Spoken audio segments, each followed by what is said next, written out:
আসন্ন ভারত বিশ্বকাপ স্কোয়াডে একসাথে 5 ওপেনার। হ্যাঁ দর্শক, ঠিকই শুনেছেন। ইতিমধ্যে ভারত বিশ্বকাপের জন্য 5 জন ওপেনারকে নিয়ে কাজ শুরু করেছে কোচ হাতুড়ি সিংহে। তবে স্কোয়াডে 3 কিংবা 4 জন ওপেনার থাকতে পারে।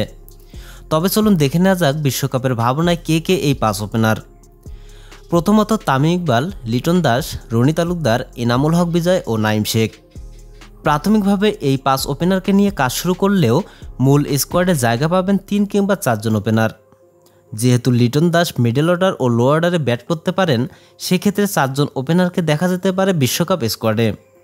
আর তাই তো বিশ্বকাপ স্কোয়াড থেকে ছিটকে যেতে পারেন রনি তালুকদার, কারণ তিনি একটু টি-20 মেজাজে ব্যাট করেন। যেহেতু এটি ওয়ানডে বিশ্বকাপ, সেক্ষেত্রে রনি তালুকদারকে স্কোয়াডের বাইরে রাখা হতে পারে। তো দর্শক, বিশ্বকাপ স্কোয়াডে আপনারা কোন কোন ওপেনারকে দেখতে চান অবশ্যই কমেন্ট করে জানিয়ে দেবেন আমাদের ভিডিওর কমেন্ট বক্সে। ধন্যবাদ।